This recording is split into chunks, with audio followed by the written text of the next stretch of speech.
What is up, Mets fans? Welcome back to episode number 91 of the Mets'd podcast, presented by the 7 Line, going over the Washington Nationals series, midweek series against a very bad team. And shocker, the Mets took the series. Now, there was a little bit to talk about here, and this is going to be a big mailbag episode as well, because there wasn't a whole lot of in-depth conversation to have about what happened in these games, and that's fine. We're still going to go over all three. We're still going to tell you all our thoughts and opinions about what happened against the Nationals in these three games, but we're going to have some fun and answer some questions as well. So if you guys are not yet following us on our social media, at Mets'd is the place to do it, on Twitter, Instagram, and the YouTube channel. That's the best way to get in your mailbag questions as well. Just tweet them to us. That's a really good way that we can see it. If you're listening to us, Apple Podcasts, Spotify, Google Podcasts, wherever you find them, you'll be able to listen to us. Drop us a rating, drop us a review. Without further ado, let's bring in the man, James Shiano. How you doing? What's up, man? Doing well. It's been a minute since we've spoke. I was out in Arizona doing some stuff with the King of JUCO, 5 Points Videos, another Mets fan, swinging some bats. I got a wicked blister on my hand that I now have some tape over. It was a good week, though. I saw you hit the ball 92 miles an hour. Yeah, 92 miles an hour. I was impressed by that. That is faster than Juan Soto's average exit velo. So if you just take it in a vacuum, I hit the ball harder than Juan Soto. Yeah, honestly, literally. And I think if we would have set a line for you going into this week, your max exit velo would have been like 86 and a half, maybe 87. You smashed it. Yeah, no, I was kind of comfortably sitting at like that 86, 87 spot. That was like my average exit velo, which basically I'm David Fletcher. So if I ever thought that I could play Major League Baseball, well, David Fletcher can, so can I. I'm saying that. David Fletcher can do it, I can do it. He's a little not true. You can't play shortstop. Well, listen, he can play I can hit like David Fletcher. How about that? Okay, that's not that hard. I can also have 0 barrels in the Major League season. Well, anyway, what was your week like? How are you doing? Dude, I mean, last time I talked to you guys, I was in Michigan, so shout out that. The day I came back, I moved into a new apartment over here in Brooklyn. So if you guys are watching on YouTube, I have a window. It's the first window I've ever had in New York, and I'm pretty jacked up about it. Let's go. Yeah, you are the man of having different backgrounds, and this is one of the many backgrounds that we have now seen. But I feel like this is probably going to be a pretty steady spot for you for a little bit. I think quite the opposite. I think I'll be out of here pretty soon again. a lot of moving parts right now in the life of James Shiano. A lot of cool things might be happening. Yeah, no, a lot of cool things could be happening very, very soon for everybody involved here. We'll see what goes on. Game one, though. Let's talk about the Mets playing the Nationals. Game one, Carlos Carrasco making the start versus Patrick Corbin. I said J.D. Davis was going to hit a home run. He did not. So, unfortunately, my hot streak has ended, as my hot streak has also ended on betting, sports betting. Rough past week for me. I don't know about you, but it has been a lot of losses here. But I like how you came into this episode with no intention of talking about the Mets. Like that was like the third thing you've talked about. It's not the New York Mets. That is so opposite of every other episode of this show we've ever done. Listen, I was in Arizona. I wasn't as in depth with these games as I have been in the past. I still caught everything. I was still able to catch some recaps here and there. But let's talk about it. Let's be honest. Carlos Carrasco here. That was the story of this game, as well as the Mets just facing Patrick Corbin, who's not a very good pitcher anymore. Hit the ball hard against him. It was a pretty clean win, honestly. Yeah, clean solid win. I mean, it was dicey because the Mets just had one of those like really awful and annoying starts to the game where they were smoking the ball. Seemed like 2 or 3 times at least per inning, and nothing ever was happening. Like Corbin did get some strikeouts, but like off the bat, there were like 3 or 4 balls hit at least 110 miles an hour in the first collection of innings. JD had 4. I don't think he had any hits to show for it. And they were behind after a Maikel Franco RBI double early in the game. Your boy Maikel Franco, also 2 out. A 2-out Maikel Franco RBI double, which is really annoying, and it would have been significantly worse if Jeff McNeil didn't make a very slick cutoff play at the I don't even remember who at home played. The Nationals are such like a nameless, faceless team at this point. Like there's basically 3 guys, and everybody else like, who was that? Yeah, no, Jeff McNeil made a great play. Keith was really just freaking out on the mic. He was like, he got himself in the right position. It was like a clean relay, and it was a nice play by Jeff McNeil, but you would have thought that, Jeff McNeil just saved the world from ending the way that Keith was reacting. But that's what we love about Keith. He gets excited about the little things in baseball, the things that are pure. And Jeff McNeil, small play, doesn't look huge in the box score by any means, but it actually ended up being pretty important in this game. Yeah, definitely, because that was a situation where there would have been 2 outs, but still an inning going on with men in scoring position. So good on Jeff for stopping that rally. Carrasco did give up another lone run, a Riley Adams home run. It just became, as these innings ticked away, you felt like that weird like Mets dread feeling of like, this game is not going to happen. Like we had 7 hard hit balls against Patrick Corbin in 5 innings.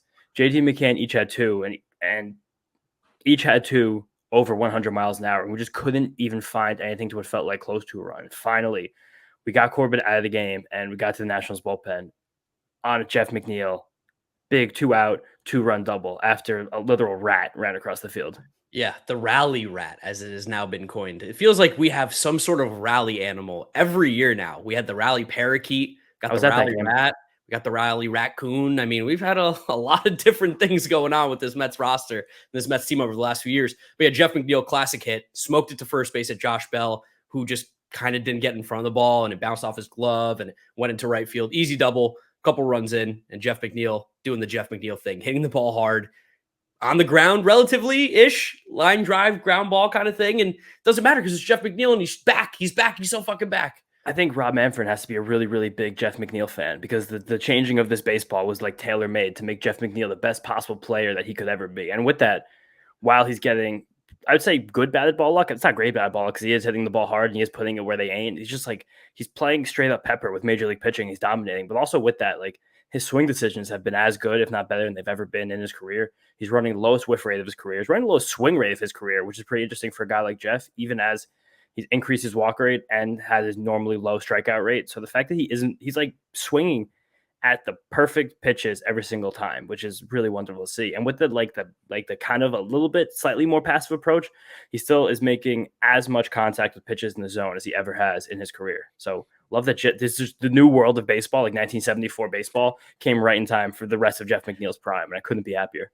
Yeah, no, when Jeff's playing like this, his team is motoring. It's moving a lot better. He gets the lineup moving. And Buck even said he has to keep McNeil in the bottom of the order. He's like, the value he gives us down there is so good. I don't agree with it. I think that's crazy. But you can see why Buck has continued to hit McNeil 6th, 8th, wherever he's sitting in the lineup. He's like, top to bottom, got to be strong. That's a very old head move right there. Yeah, he's like, we need the bottom of the other good. Now, I'd rather just keep McNeil at the top and get as many runs as possible whenever he could instead of like having an equal chance to score every inning. I want as many runs as I can when they happen. But also watch that James McCann, because after the McNeil double, he hit a big sacrifice fly to give us the lead. And he had a really good game. It was probably one of his best all-around games of the year. I said before he had 2 balls in play over 100 miles an hour. He also threw out Alcides Escobar to end an inning with, I believe, Drew Smith on the mound right after Carrasco got yanked. Good game for McCann. Happy to see that he's not lifeless. Yeah, keep an eye on McCann, though. He had some wrist issues after this game, and he did not play the next 2. So you have to keep an eye on McCann's wrist, whether or not he's going to hit the IL. It doesn't seem like it. It seems like he was very much like available if needed, but they wanted to give him some rest. Big series coming up against Seattle this weekend, so maybe that's what they were thinking. I think they formally said today that he is starting tomorrow with Max Scherzer for the second start in a row, which is interesting as well, but he's fine. Hey, McCann's caught a couple no-hitters. Max Scherzer wants to get on that board with the Mets no-hitter. I can feel it. That's true, but this wasn't Scherzer's game. This game is about Carlos Carrasco, and something that we've talked about a lot with Mets pitchers this year. After we did have that big rally in the 6th inning, he had a shutdown inning. Very nice and calm. That's if you pitch that inning, left and ended up going 2/3 the next inning, you leave the start feeling really good. 6 2/3, 5 strikeouts, no walks, 7 hits. There was a lot of contact made, those 2 earned runs a little bit in the beginning, but it's just like solid as hell. So solid, Carlos Carrasco. He's given us unbelievable just steadiness and legitimacy to the middle of this rotation, something that I thought we were going to have, but I think a lot of Mets fans probably didn't, and something that is really carrying this team. I think more than a lot of people realize when the guy in the middle of your rotation who just gives you length basically every single time out. One thing to note, though, this was the second start in a row, including last week against the Braves, where Carrasco was basically only throwing fastballs and changeups. So I don't know if that's something with the weather or something with the time of the year or something with the fact that he's just facing the Nationals. And he doesn't really care to get the feel of a breaking pitch anywhere. Maybe he doesn't have the feel of those breaking pitches yet, but keep an eye out that he's really become just a 2-pitch guy as a guy with a very diverse arsenal for the years prior. Yeah, I think it has to probably do with the Nationals because we saw it from Megill and Taiwan too, just like peppering fastballs at these guys. Almost like, well, you're not a very good team, so we're not going to get crazy and try and get complicated and try and get fancy here. I mean, like you said, fastballs and changeups, and he gave up, 2 earned runs against a Major League Baseball team? That's pretty good considering only using 2 pitches, really. I think it could also be a situation that we've seen a lot of pitchers who go to new teams in recent years, like specifically the Giants come to mind, Alex Cobb and Kevin Gausman, where if a team knows that a pitcher has a pitch or two that's significantly better than the other secondaries, like specifically secondaries, everyone has to throw at least a primary pitch. I would say fastball, but now the Giants this year are experimenting with Jacob Jr., just not throwing any fastballs at all, which is a fascinating display. But like a guy like Carrasco, where maybe they just try to deconstruct his repertoire, let him like relearn how to pitch, and they know for sure he has a feel of the changeup. So just throw that thing into the dirt and wait for the next one to come along. Was he your X factor coming into the year? Was Carrasco your pick? It might have been either him or Megill. Either way, it's 2 checks. Yeah, looking pretty good. Although we'll talk about Tylor's game here in a second. But ended off to Drew Chains. Drew Chains does his thing where he's absolutely disgusting. I have seen some Drew Chains discourse though There's a lot of people who are saying they still like Drew Flow better. I don't know. Drew Chains to me, Drew Chains I like. I like Drew Chains a lot. I mean, you're always gonna have like a bit of an impartial feeling to your first, and I do love Drew Flow. If he still had Flow, he'd still be Drew Flow, but there's no Flow. But after Drew Chains does what he does, Joely came in, got the one batter he faced, Juan Soto, because that's his job, and shocker again, Joely, good. Who saw that coming? Crazy. Joely came in a 1-run game with a man on base to face Juan Soto and got a very lazy, casual pop out after Drew Smith threw his 13th straight consecutive appearance to start the season. Like these guys. We mentioned it last week. These guys are a more formidable back end of the bullpen. I think a lot of Mets fans have given them credit for, and do not be surprised if these two are now just a strict B team. The guys who, especially the guys who are going to get the stat that nobody cares about holds in a lot of games. Yeah, no, they're just really good at their job. I don't know if you saw this on Twitter, but it felt like this past week, a lot of Mets and Yankee fans were having a lot of conversation about pitching rankings, pitching hierarchy, which is just so crazy to see like everyone on Twitter talking about it because you can really tell who knows ball and who doesn't. And it's so fun to me when I saw like for like top relief pitchers, because we got down to the relievers and I saw like Miguel Castro like 4th. And I was like, what are we doing? What are we talking about here? Like there's even on the Yankees, there's so many better relievers. Like it's crazy how there's this like pro Miguel Castro propaganda right now and anti-Joely. When Joely is really good and Miguel Castro is exactly what he's always been. Yeah, a lot of those debates were happening on Monday, which is really funny. Like so many Twitter accounts for some reason on Monday were like, I'm going to rank top 10 pitchers between the Mets and Yankees combined. And the rankings are just all over the place. Like I give people credit for like procuring engagement, but I don't like that type of content. However, that pitch Miguel Castro threw like probably the most giftable pitch of his entire career, a 2-seamer that was like highlighted on Pitching Ninja with like 14 inches of arm side run. That just went from all the way in the other batter's box to right down the middle against Alejandro Kirk on a 3-2 pitch, which that's cool. But like, there's no reason to one even compare these guys anymore because the trade already happened. So just shut up. And two, like they're both pitching well. So instead of saying one's better than the other one, like they're both fine. Like it works. Your Mets really need a lefty. Joely's a good lefty. Like just get over it. There's this weird subset of Mets fans that almost like purposefully roots against the Mets because they want to be right rather than actually watch the team succeed. This happens every single day with Francisco Lendore. This happened for years with Brandon Nimmo. Like it's happening right now with people with Dom Smith. Like just Edwin Diaz too. Edwin Diaz still every single day, even though he's actually one of the best relievers in all of baseball. And I saw a crazy thing from Rob Pearsall on Twitter, former Mets writer. Edwin Diaz has now spent more time in his career with the Mets than the Mariners. That feels weird and wrong, but bizarre. It makes sense though, because he had like 2 years kind of with the Mariners, 2 or 3 years. The trade happened like in 2019. It was a really long time ago. A really, really long time. I was in college. I was working as a campaign accountant in Columbus, Ohio, in a law firm. It's a long time ago. It's a long, long time ago. But as you said, Edwin, one of the best relievers in all baseball, ties the bow, put it in the books. Game 1, the Mets get the win. Now on to game 2. We had what we are now coining Poop Fest. We've said it, I feel like, in a lot of episodes recently. The Mets are due for one Poop Fest. It seems like a series because God forbid. No more, no less. No more, no less. God forbid we sweep. That's something that the Mets are allergic to, as we know. Tylor Megill looked human, looked not good. I mean, there's just no other way to put it. It's going to happen. And I got to say, I like that he came back and was like, this start is not going to define me. He came out with big words. He's like, I'm going to be good. I just don't even really care. Like it happens. This is what happens to pitchers every once in a while, but he did stink. Yeah, he was terrible. And also like you had a great feeling coming off this game after a come from behind win on Monday night. Pete Alonso hits a big first inning, 2-run homer, and we left the inning with a 3-run lead. So you figure you're handing the ball to one of your best pitchers against one of the worst teams in baseball with a 3-run lead, coming off some good feelings from a win. You just, in the back of your head, you're starting to think you feel the sweep and you feel a sweep, first sweep of the year in your mind. And then he just hit immediately. The Nationals just seem to really be very ready for what Tylor Megill does, start in and start out, and they had a game plan for him, I guess, possibly. But the final line was almost as ugly as it gets, as ugly a start as Tylor Megill's ever had. Such an ugly start that popped his ERA like almost 2 full runs. 1 in the third innings pitched, 8 hits, 8 earned, 1 walk, 1 strikeout. Literal disaster. But even with that bad start, even with giving up 2 monster home runs to Juan Soto and Nelson Cruz, there were only 3 hard hit balls in total. And 2 of them were smoked by one of the best statistical hitters ever through a certain point of his career and one of the statistical best hitters in this entire league for the last 5 years. So it's just like a lot of singles and a lot of Nationals just putting the bat in the ball and just finding a way.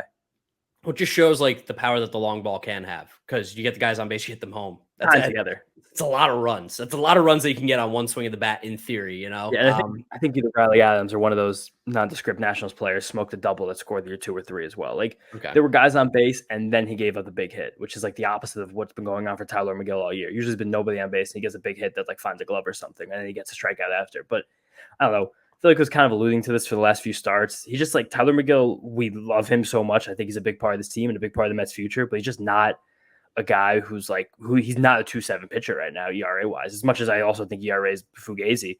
That's just not who he is. And this kind of reminds me, not to this extent, I don't want to scare any Mets fans, but like just the way Taijuan Walker started last year, where every single start for the first 2 months of the year, like he was doing things well and all the things he was doing bad was getting covered up. And it's like, oh my God, this guy's a 2.5 ERA. What an amazing signing by the Mets. We have a new ace. It wasn't really true. And Tylor Megill is better than Taijuan Walker, but he's still a guy who throws 60% fastballs with 2 secondaries that are good, but neither have made like that real jump yet to turn him into like an actual major league ace. Well, I don't know if you saw our good friend Todd Zeal post-game was talking about Tylor Megill and was saying thinks he was tipping his pitches. He didn't say exactly what he saw that could have been tipping him, but he goes, the way the Nationals were laying off the changeup, the way that they were just so ready for the fastball, maybe he was tipping his pitches. And to Todd Zeal's credit, he was a gamer. He had some pretty long, lengthy MLB career. So this is something that I could definitely see him doing. He was saying the same thing about Jacob deGrom when he had that like super rough start all those years ago where Terry Collins put the arm on his shoulder. It was like, everything's going to be okay. Kind of had that same moment again a little bit. And I know everyone loves to draw the comparisons between Jacob deGrom and Tylor Megill. And me and you both know it's crazy. It's a little insane. But it is kind of nuts that, like, same thing. He had another rough start. Could have been tipping pitches just like deGrom was. Like, the parallels are so strangely similar. Especially because when you kind of tear apart Megill's game and the pitch selection of the Nationals, there's a part of that does make sense. Like Tylor Megill threw kind of like low for his season average, with 55% fastballs. Nationals swung at half of them, back on the ball for a lot of them, including just foul balls and all the balls put in play, like I mentioned. And there were no swings and misses in that changeup at all. And only 5 total swings on his changeup in general. And he threw almost 30 of them. And if you look at the pitch location of those changeups, it wasn't like he was missing his spots. A lot of them kind of dropped in for called strikes. And it seemed like the Nationals were kind of sitting back and waiting for the fastball. And then there were a few changes that did jump on. That did happen. But also with that fastball, like Tylor Megill just kind of missed a lot of the black that we've seen him get for the first couple starts of the year. Like I said, he didn't really get any whiffs on it. Whether the Nationals knew it was coming or not, he now just sits between 94 and 97, 96, rather than 96 and 99, like we saw at the beginning of the year. It almost kind of makes me think also that the Mets pushed him back a day with the extra off days from last week because they can see he's kind of gassed, which almost gives me more fear than any other results that have actually happened with him. The fact that the Mets internally thought he already needed an extra day of rest on May 12th, it's kind of like everything that we said preseason about Megill is more true now than it was for the last month. Like we had that it was kind of like when you're dating somebody new, when you have that like month where it's the honeymoon period, where like you have an idea about somebody, then you have a month you're like, this is the greatest person on earth. I want to be with them 14 hours a day, 6 days a week. And then after a month, you're like, okay, well, now I understand exactly what this is. That was a lot of fun. We all have to understand, put our expectations back to where they probably were, which were optimistic and still very good. I don't think this one star kills his rest of season projection as much as I think it will actually bring Mets fans back to the average.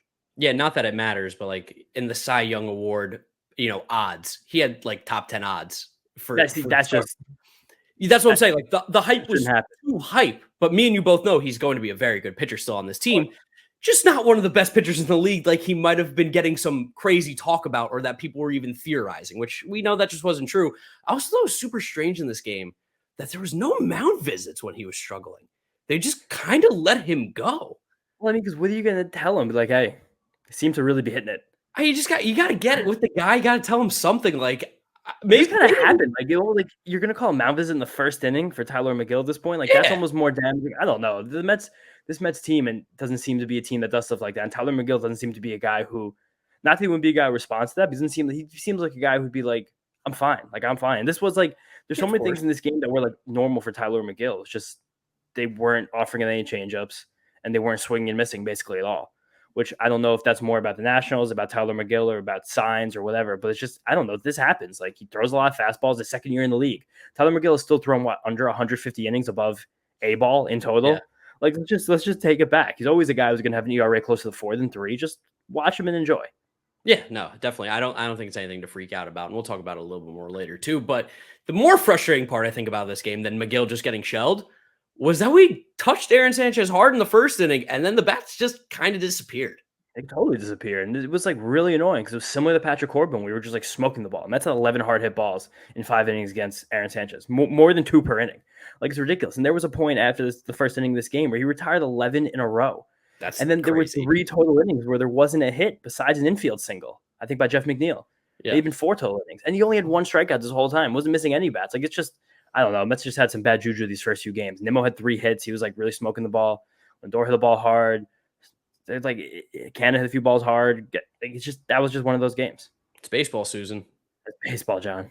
Shout out to Nogosic, though, who made his appearance for the Mets, his yearly appearance, it feels like, or 1 or 2 appearances that he makes a year. And he gave him no earned runs again. He's gone, about 6 innings and hasn't given up an earned run. Earned him a cent down because, he's basically useless the rest of the week. But thanks for pitching, Steven. I said Canha hit a few balls hard. I was wrong. He wasn't even in the lineup. You may have hit a few balls hard. Whatever. It's been a long week. Cut it, Anna. Get it out of there. Don't take the Canha thing. But let's talk about Nogosic. Yeah, you kind of give Nogosic some shit over the years, even though, oh my God, it's a weird curl of hair.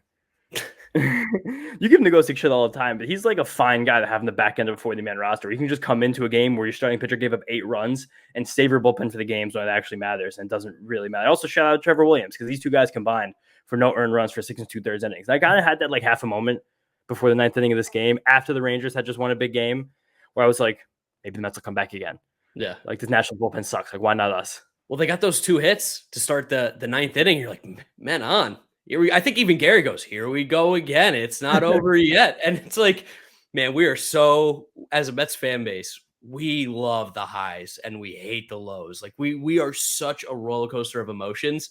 And only I think Mets fans would buy into 2 leadoff hits down 8-3 in the 9th inning. Be like, we got a chance.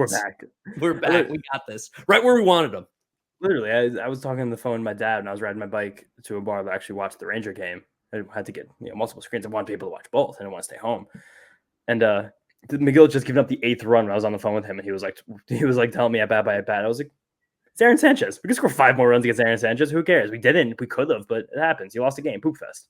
Yeah, poop fest. Good for one of those a series, but only one. Only good for one. Now, game 3. We got the series on the line. There's a chance here to lose a series. We know the Mets didn't. And it was nice to see that we got out early again. Marky Cheerios, Mark Canha, showing he deserves a little more play because he just keeps getting hits. Granted, they're mostly singles, but he just keeps getting hits, and his at-bats are always so good. Yeah, man, I've said some things about Canha not hitting towards the top of the order, and I think that is true sometimes. I think there was a situation in Monday's game, I believe, where he came up in like the 4th or the 5th, or 2 on, 2 out, and he just didn't have a very good at-bat. One of the few he's had all year, but this game hitting 6, don't just walk the world. Walk 3 guys to bring Canha up at the base of low 2 outs, and they got a nice single. Got 2 runs. This is literally the only 2 runs the Mets would need the entire game. Yeah, Marky Cheerios. We call him that for a reason. He's reliable. He's dependable. And he's fibrous. He's fibrous. He's got no flair. There's no flavor, but he will be there for you, and he will make your heart stronger. That's what Marky Cheerios does for you. I also shout out this first inning. Brandon Nimmo drew a leadoff walk, extended his on-base streak to 23 games.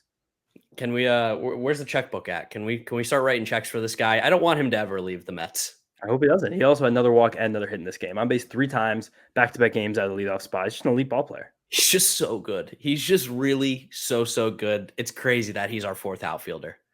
Fuck you. I had to throw that in there. The offense just kind of annoyingly went quiet again for the second game in a row, though, after the first inning. Tomas Nido had the ribby in the 4th. Mark Canha hit a nice insurance home run in the 9th.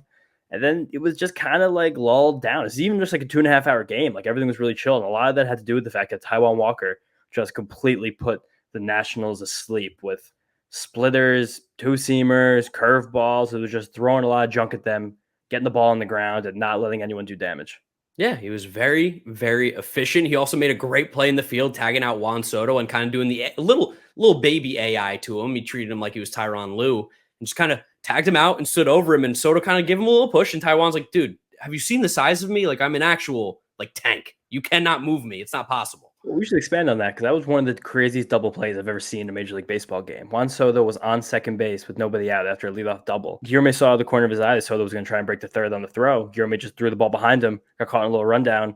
That's when Taijuan tagged him out at third base. As this was happening, Josh Bell was breaking for second, threw the ball at second, missed throw into the outfield. Luckily, starting Marte, Howie Rose was creaming over this. I shouldn't have. It was creaming. That's disgusting. Howie Rose was losing his mind over this. Marte backed up the rundown incredibly. He kind of picked the ball like 6-8 feet behind the dirt, and he threw a dart to third base where 3 guys were standing but not actually on it. And Francisco Lendore just slyly caught it and tagged Josh Bell out for your casual like 5, 4, 1, 6, throw a 1 in there. 1, yeah, 9, 6 double play. Yeah, no, just how we draw it up. That's the most routine double play that the Mets have ever turned. Again, everything was just kind of going their way. And while the offense wasn't fantastic, it was good enough. Not much else to say here. The Mets did their thing. Edwin Diaz gave up a home run in the 9th to Juan Soto because whatever. He's just like one of the best hitters in this game that exists in all of Major League Baseball. And we win another series. The Mets continue to roll, continue to be in first place, continue to show that they are one of the best teams in all of baseball. I don't care if you're beating the Nationals. I don't care if you're beating the Marlins. I don't care if you're beating anybody. You have to beat the bad teams. Right now, the Mets are beating everybody, which is haven't beaten the Marlins yet. Haven't played them one time. But can I drop a funny and interesting Juan Soto stat on you? Yeah, drop it on me. Juan Soto in the game against Tylor Megill hit his 7th home run of the season. That was his first non-solo home run of the year. God, how crazy is that? God, that team's so messed up. Just hit Juan Soto leadoff. Why did they even bother to hit like at that point? Yeah, right. Like Cesar Hernandez. You want Cesar Hernandez get more at bats this season than Juan Soto? I'll see his Escobar. Oh, I'll see his Escobar. That guy sucks. I don't even like seeing him. No, he didn't play this series, so that was a big win for us. And that pretty much wraps up the series. There's not a lot to talk about, like we said, but we did go to Twitter and we asked you guys for some mailbag questions. We want to answer the questions from the viewers at home because you guys do such a great job supporting us. Our last episode really killed it. It was one of our better episodes that we've ever had performance-wise. So let's go ahead, crawl through Twitter, see what we got, and start answering some questions because I saw a few and there were some good ones. And you know what? I'm doing a little nepotism here. I'm starting off with a question from my dad. And my dad asked, does King Louis deserve more starts at third with Esco bombs in a bit of a slump? Shout out to my dad for using all the nicknames. Love that for the culture. Does he, though? Does King Louis deserve a little bit more playing time? I'm starting to believe he does. He's just like he's a good baseball player. He's a very good baseball player. By no means will you ever be like, he is the best at his position. Never will you hype him up and be like, wow, can't wait to go to the game and watch Luis Guillorme play. But for the way this Mets team plays and for the value with his glove, he gets on base, he definitely deserves a little bit more playing time, kind of playing into that role we spoke about last year where it's like he will end up getting probably 400 at-bats this year just because he could play third, short, second base, and you can give guys days off and just plug him right in. I kind of want to tie that question into another question that was asked by It's Nico YT, and it was, who do you think is the best fit for the DH spot and who needs more playing time? Because I think just the way that Luis Guillorme has hit enough this year, plus the unbelievable glove he brings to 3 different infield positions. Like, there's no reason he shouldn't be in the lineup more. Kind of similar to how Santiago Espinal has just like scrabbed one of the Blue Jays starting roles so far this season. Big credit to you for that one. You were on Santiago Espinal far before anybody else in the whole world. I was like, this guy's really good. Yeah, like similar to Espinal, Guillorme is a guy who's just like kind of hitting 250 with a 750 OPS right now, which you wouldn't know it, but that's like significantly higher than league average at both spots. He's getting on base at a ridiculous clip. He's seeing tons of pitches. And again, he plays slick defense at every single infield position. He's probably the Mets' best defender almost on the infield. Like, Francisco Lendore is very good, of course. He has a little bit of the throws have been a little bit weird this year, but Luis Guillorme just does things on a daily basis in the field that there's no reason not to have him in the lineup when he is hitting better than the league average. Like, this just sounds to me like a guy who's good at baseball. Yeah, he's a good ball player. And especially like how good his glove is, you can give a guy like Francisco Lindor a day off and put him at DH. You can give Jeff McNeil at second base a day off or put him in the outfield even if you want to give Canha or Marte or even Nimmo a day off. Like, it gives this team so much more flexibility that he can play all 3 of those infield positions and give someone a rest and keep that bat still in line because his glove is that good. And then in terms of the DH, if let's just say Luis Guillorme is not playing, I mean, it's got to be JD, right? Yeah, well, that was kind of where I was going with this. We're at the point now in the season where the thing I said in the offseason was true, that I did like all these acquisitions between Eduardo Escobar, Mark Canha, and Starling Marte, but none of them are really these super sustainable hitters. I think a lot of people made them out to me. Canha is the most sustainable because he sees the most pitches and he gets on base a significant amount, but he's the only guy out of that trio, even before the year, I pegged for like a rock solid WRC plus at 115. Like Marte and Escobar, now we've seen each of them go through these insane cold stretches where it becomes a situation where they're not hitting the ball that hard or for that much power, and they're not getting on base when they're cold. And that's something that when it's happening, like, you might as well just put JD Davis in the lineup and put Guillorme in the field, because at least Guillorme is giving you a very solid skill set, and JD Davis absolutely hits the ball really hard as much as possible. He's one of the highest hard hit rates in the league, one of the highest expected WOBAs in the league. Like, Yeah, he's just roping the ball. Have you been seeing that graphic where it's like the ex-WOBA and it's Mike Trout, JD Davis, Yordan Alvarez? It's like someone doesn't fit in this list. But like, no matter what happens with JD Davis, as long as we've had him, even before we got him, he was still an Astro and like a weird quadruple A prospect. He just hits the ball hard. Like, he just hits the ball hard very consistently. And that's a guy who I'd want in the lineup more often than not. And I think at the end of the day, if Luis Guillorme is playing the field, and you're kind of talking about comparing Eduardo Escobar to JD Davis, like, as far as the hitting projection goes, purely hitting projection, the only part of their game that we're looking at, JD Davis will likely be a more valuable hitter after a full season than Eduardo Escobar. It's just a fact. Yeah, if you're playing Eduardo at third or JD at third, obviously, then Eduardo's definitely the better player for sure. And I won't say he's not. Eduardo Escobar is still a good player. He's just mired in like basically a 1 for 30 slump right now. Yeah, similar to what we saw Starling Marte do earlier. Similar to what we saw Pete Alonso do 2 weeks ago. Similar to how Francisco Lendore was last week. Like, this happens to baseball players, but the only difference is that Escobar, when he's not going right, he's not seeing that many pitches, and he's not really getting on base. Like, we saw him do a lot at the beginning of the year, but I also caution Mets fans about that. He did the exact same thing last year. It's really weird that Eduardo Escobar likes taking walks in April, but I wish we would just do it every month. But as soon as May comes around, he's like, I'm done being patient. I'm swinging. It's warm. I'm trying to take some hacks. But like, that, the downside of that is that you get these stretches like now where it looks like he can't buy a base hit. His average has sunk like 150 points in the last 2 weeks. His on-base percentage is cratering. His slugging percentage is cratering. But that's just the Eduardo Escobar skill set. He is a guy who's more of like, at this point in his career, your fourth or fifth infielder rather than your second or third. Yeah, I think that's pretty fair. It's sad for me to say because I love me some Eduardo Esco bombs for sure. Great guy to have on the team for sure. I love Eduardo Escobar. He's a major league ball player. That was the best. That's why they got him. He's a professional. He's just not like a guy who you should hang your hat on as your 5-hitter every night. For sure. I'm definitely behind that. And then we also should probably talk about Dom Smith too, since we're talking about the DH conversation. A bunch of people, chimed in. J-Dog, Jasai, a bunch of people were asking about Dom. What the deal is with him. What's the future looking like for Dom? Because he had that 4-hit game, got a couple hits a little bit after that. He's kind of done nothing before that and after. And the serious question comes up as to be, what's the deal with Dom Smith? What do we do? Because there are guys in the minors who are raking, and it's not like Dom's swinging a good enough bat to keep him on the roster right now. And I think he still has options. It's weird because, of course, we picked Dom over Cano, but again, that's a huge W. That was Dom did his job. I'll always remember that for Dom Smith, that he got Robinson Cano cut. But I mean, like, Daniel Palka's hitting the ball well. Nick Plummer, you said, hitting the ball well. I'll talk about those two guys in a second, but there's just no way that's actually, like, there's no way that decision wasn't made before that day. Like, there's no way that the Mets brass were sitting in a room and was like, Dom Smith got 4 hits. That did it for us. Like, going in what the hell's going to happen. This isn't a team run by imbeciles anymore. We have data.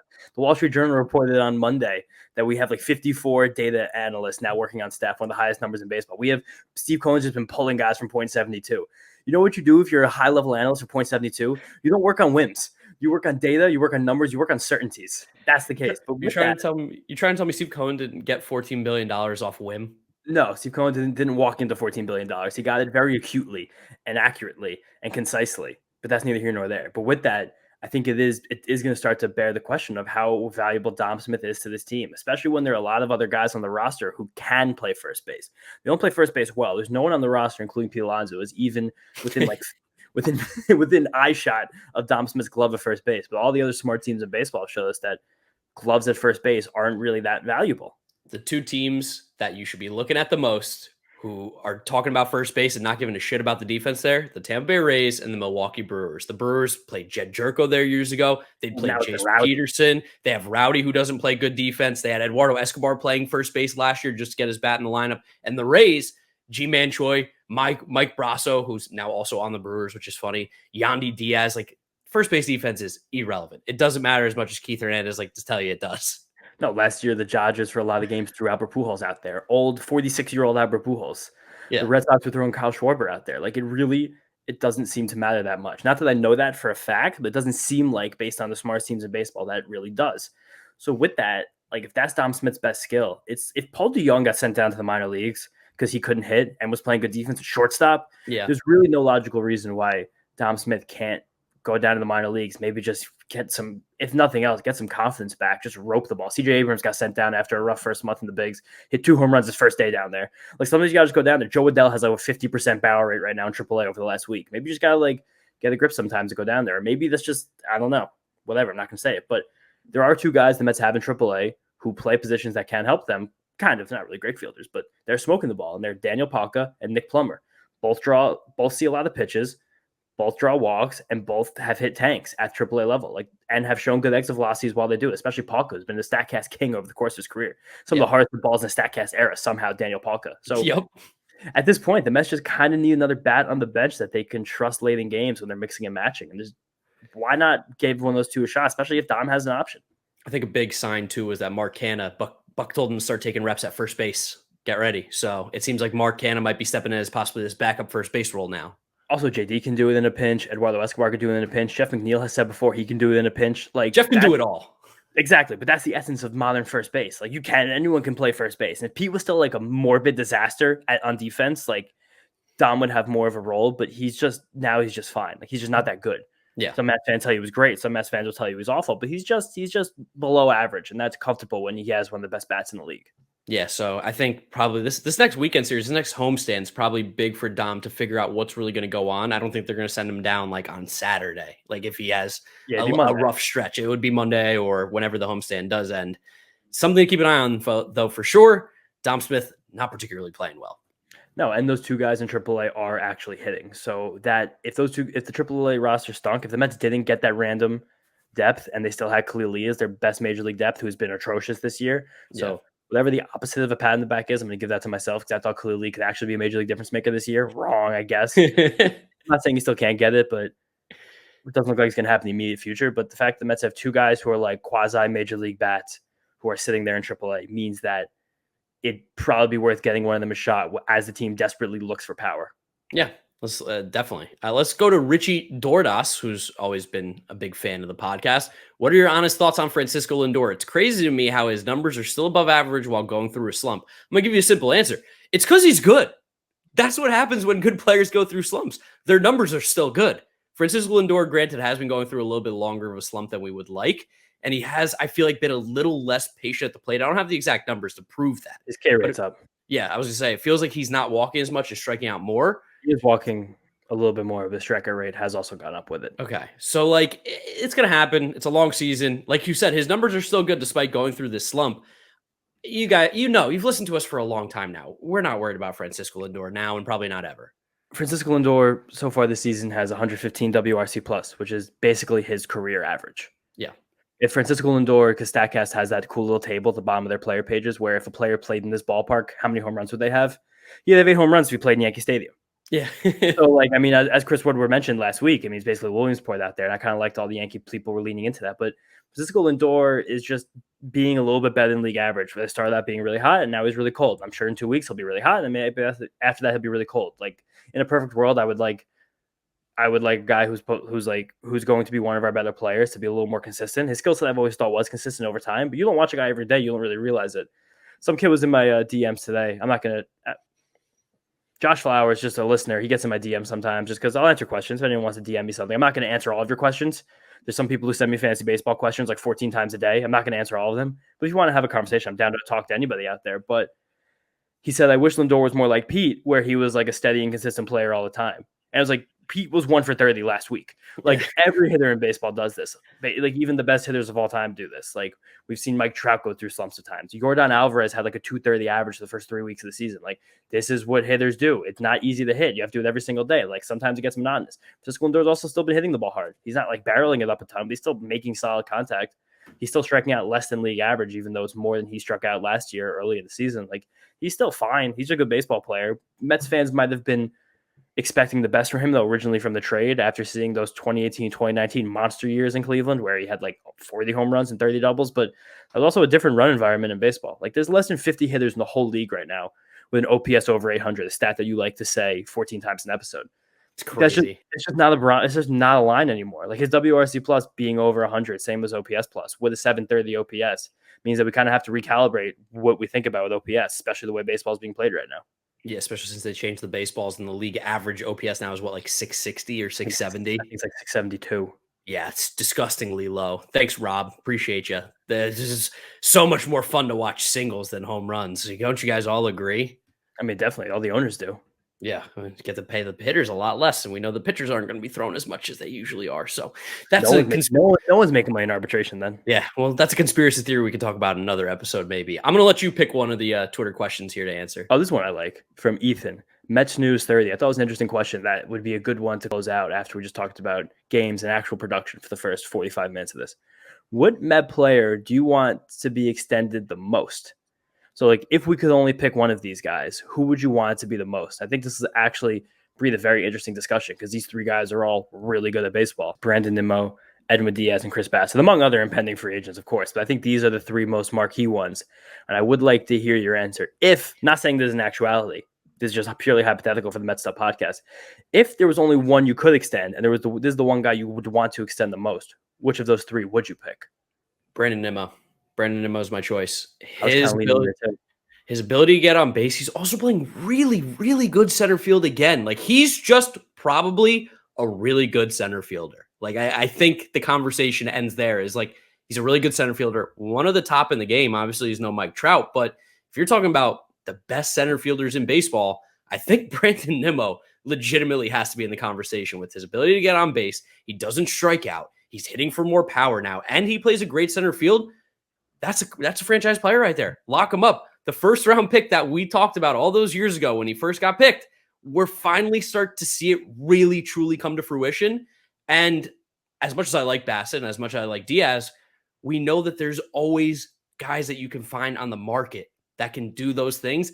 You just can't find a center fielder like Brandon Nimmo really anywhere in baseball outside of like the premier guys, which we're not going to get.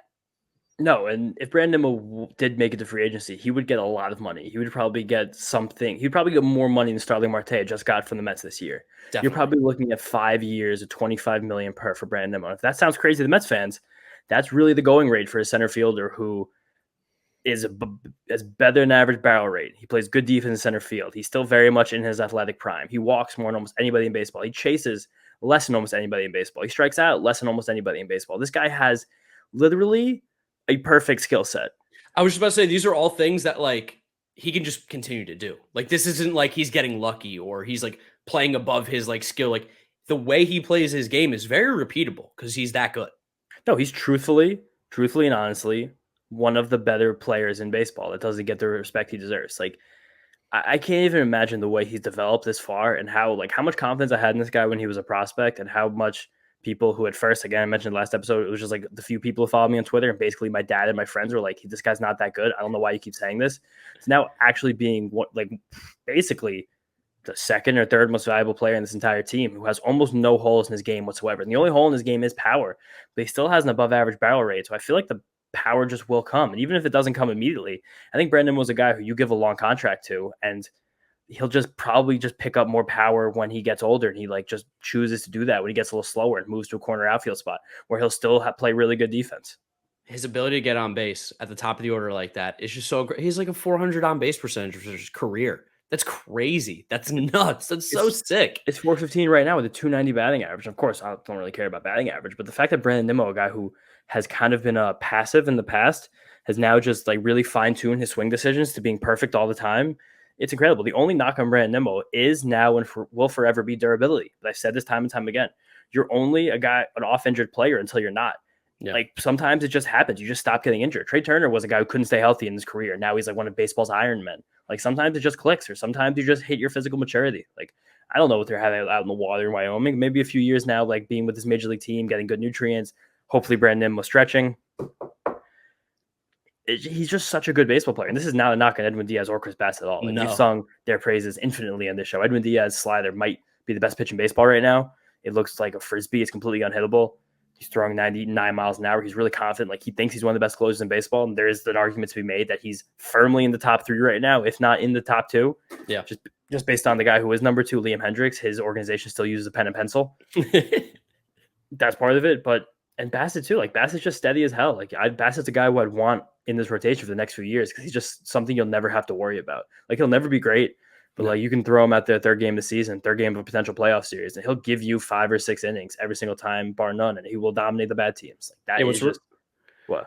What's really cool about this, being a Mets fan right now is there's a world where we just keep all 3 of those guys of course, because we have an owner that's willing to spend. Like, how great is that? Like, if we started this podcast a few years ago with this team, we'd go, man, we really do have to pick one. Yeah. There's a really good chance we keep all 3 of these guys, and that would be so sick because they're all really, really good, like you said. Or at least 2 of them, because there are some pretty unbelievable free agents next offseason, 2 of them being Trey Turner and Aaron Judge.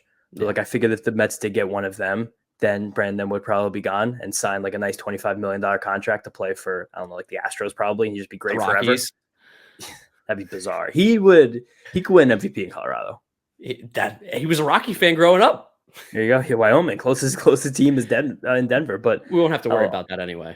Yeah, all those guys are really good, but I just think Brandon Nimmo has very clearly taken this step in front of our eyes and put himself in an elite tier of Major League Baseball players, a tier that he always kind of was in secretly, just in a smaller sample. Like every time we said that Brandon Nimmo was like a top 10 WRC plus over the last 3 years, like it wasn't wrong.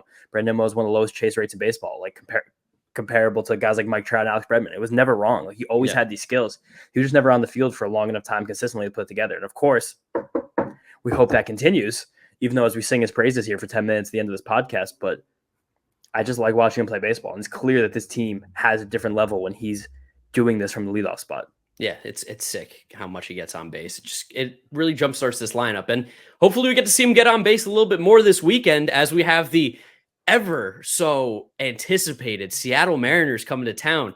It is the Jared Kelenic versus Edwin Diaz series. And hopefully we get to see Edwin Diaz face Jared Kelenic in all 3 games. That'd be great. We'd be feeling good if we see Edwin Diaz versus Kelenic in all 3 games. I mean, it's almost impossible to happen because there's no way that Jared Kelenic's playing like all 3 games of the series. Like he's just not really an everyday player right now for the Mariners. They have a lot of ball players out there. He's hitting $140. Yeah, I'm still nervous. I'm not gonna lie, just because I like the guy. I don't want to see him play well this weekend by any means. I hope he goes 0 for 10 so that the discourse and the conversation can just stop right there. Because as we know, sometimes there are Mets fans that live very much in the present. And if you see Jared Kelenic have a rough weekend, there's going to be people screaming, "We won the trade," which that's what I want to hear. That's what I want to hear after the series. Well, there's inklings of that rhetoric coming already. Today in the radio broadcast, either Howie or Wayne said, like, I think the Mets tide might be turning on this trade. You don't watch Cano every single day. You forget that you're paying him $50 million for the next 2 years. You're watching Edwin Diaz dominate hitters on a night in, night out basis. You can maybe trick yourself if they won the trade. I'm not going to say that, of course, but no. It will be fun to have all that story and stuff happening. Also, Edwin Diaz facing his original team that signed him when he was probably like a 16, 15-year-old. Like, there is a lot of storylines in this series for 2 teams that play each other literally once every 3 years. Yeah, no, I'm excited. I like the Mariners a lot. It's a team that, like, if I were to ever root for an American League team, I like the Mariners a lot. They've always been great to me whenever I've worked with them as well. So shout out to the Mariners. We've got some really fun pitching matchups this weekend, like with like maybe not marquee matchups in every single game, but there's guys to keep an eye out for in every single game, which I like. Yeah, certainly. Friday night, blackout game. Mark and I will both be in attendance there. Hopefully, this is my second in a consecutive blackout no-hitter, but Max Scherzer against Marco Gonzalez. Marco Gonzalez he's a fun pitcher. He's just one of those classic guys who throws sinkers, changeups, some curveballs, keeps the ball around the zone. He won't let you kill him, but you'll have an opportunity to. Marco Gonzalez, so interesting enough, we were talking about Denver before. He grew up in Colorado. And with that, he didn't learn a curveball in his youth because of how weirdly curveballs behave there. So Marco Gonzalez actually was throwing 2 different changeups when he was coming up as a high schooler, which I thought was really interesting.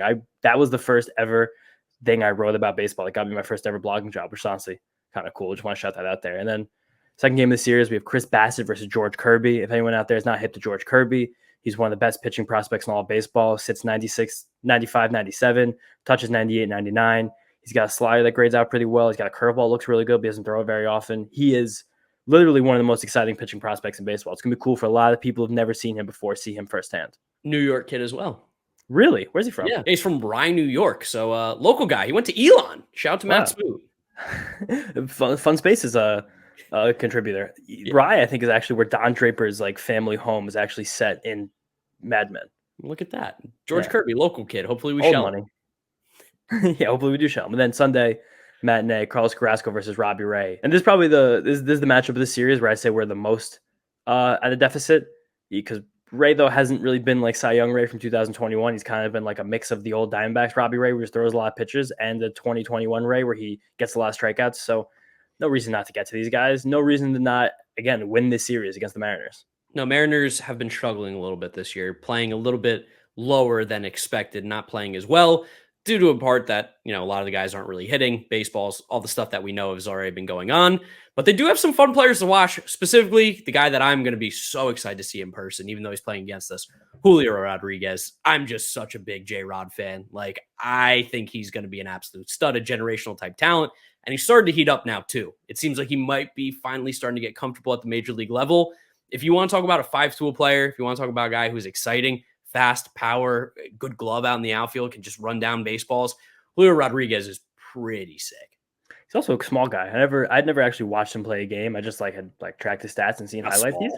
He's not big at all. He's a skinny dude. No, he's ripped. He's cut. Yeah, but he's still skinny. You can be skinny and cut. How big is he? How big is he? Don't look it up. Let me hear. I'm not looking it up. 6'1", 180. 6'3", 225. That just literally can't be true. I'm telling you, I've met the guy in person. I met him as an 18-year-old and interviewed him. He's a massive human being. I don't know. I will say this. He looks slender on TV. He looks very slender on TV. I think that 225 is bullshit. I'm going to say that now. Julio, if we could get a scale by Julio Rodriguez this weekend at Citi Field, I'd love to do it. Just personally, I'm not gonna broadcast it out there, but I want to know for my own sake that guy's not 225 pounds. There's no chance. He's ripped. Yeah, he's probably as dense. All right, whatever, sure. He does look slight on the field though, especially when he hits. He's very slender. He looks like if he stands sideways, you just can't see him. Was he Flat Stanley? He kind of is a little bit. He's still sick though. I love Julio Rodriguez. Leads Major League in stolen bases. I think he either has 10 or 11. He had a crazy play from either Monday or Tuesday this week where he just hit a blooper over the third baseman's head and he stretched out into a double because he's a freaky athlete. Yeah. His OPS is basically at 800 over the last 3 weeks. After the first 2 weeks of the season, it was below 400. So just young kid getting his feet under him. He's fantastic, and it's going to be really cool to watch him play. He's a budding star, probably my favorite interview I've ever had with a player that's not on the New York Mets, Julio Rodriguez. And then also Andres Munoz, who I knew you wrote down. Dude's a fireballer. Throws just 103 miles an hour with a wipeout slider. Someone we're going to see in the series. He plays the role in the Mariners bullpen because they have a new age bullpen. They do it the right way where it's we have our best relievers and we're going to throw them at the times we need them the most. So you could see him in the 5th inning, 6th inning, 7th inning, 8th inning, or 9th inning, just whenever the Andres Munoz inning comes up. And he's just going to throw you things that'll make your jaw drop. But also, we got to shout out former Met legend, Paul Seawald. I was just about to say that. Paul Seawald coming back to New York. Okay, so let me ask you this. Paul Seawald, booed or cheered or nothing? I'm cheering him. I think the Mets fans are going to boo him because he wasn't that good. But he always had a great slider. Always great at well. Always had good whiffs. Always had good movement. Seattle got a little more out of it. Plus his fastball velocity was always above average. It's so obvious that a guy like that would have left him been good. Jared Kelenic. Does Jared Kelenic get booed? Because I'm thinking he's going to get booed for fun. Yeah, I think it's going to be big time boos. I won't be booing the guy. I don't think he deserves it. He's having a rough go of it as it is. But do you think he gets booed? I think he definitely gets booed. I think he probably loves it. I think him getting booed could catapult his entire career. Oh, please, God, no. I haven't given up on Jared Kelenic yet. He might not have the superstar status that a lot of people thought he did.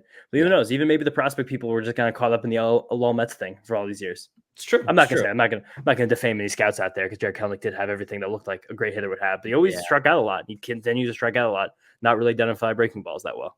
Yeah. It's going to be a fun series. It's going to be interesting. Like you said, the Mariners only come to town every once in a while, although in the future now it'll be every year we'll play the Mariners. But when I was a youth, I was at a Mets-Mariners game, probably only 2 times ago. Which one it is. 2 times ago when they came. It was actually Shea Stadium, one of the last years of Shea, probably 2007 or 2008. It was a Friday night, just like it's later today when you guys are listening to this. Felix Hernandez on the bump. When Felix Hernandez was prime Felix. I was so excited as a little kid who just loved baseball to see Felix Hernandez live. And this motherfucker hit a grand slam against the Mets. I was just sitting there stunned. And this was in the same season. I don't remember if this was before or after, or probably very close in time, where I was also at the Mets game on a Friday night when Dontrelle Willis was near the height of his powers, and he also hit a grand slam against the Mets. So there was one season when I was a kid, I saw 2 pitchers hit grand slams against the Mets in the same year. Thank God pitchers don't hit anymore, because boy, oh boy, it seems like they just love to show up for James Shiano at the plate. For sure. Whatever. But let's win another series here. We're better than the Mariners. They're not bad. They play good ball, but they're not really that scary at the end of the day. No, we should definitely handle them pretty easily, I think, especially with how well the Mets have been playing. And that's a pretty good spot for us to wrap up episode number 91 of the Mets'd Up podcast. Make sure you guys are following us on all our social media at Mets'd Up. If you want to watch the YouTube video, Mets'd Up podcast on YouTube, you'll be able to find us there. If you're listening to us, Apple Podcasts, Spotify, Google Podcasts, wherever you find them, drop us a 5-star rating, drop us a review. Follow James on Twitter at JeterHadNoRange. Follow me at GiraffeNeckMark. We're going to be at a bunch of games this weekend, so if you see us, make sure you say what's up. Again, we'll have stickers on us. James definitely will. I might remember to if I am not just an idiot. I don't know. I never remember to bring those things with me anywhere. I brought them with me to Arizona. I can't even believe that's a thing that I did. That's literally psychotic. Why would you even do that? They were in my backpack. They were in there. An accidental bring. An accidental bring. I'll remember to bring some for you guys. So if you see us, come say what's up. Otherwise, that's it. See you guys. Bye. Peace out.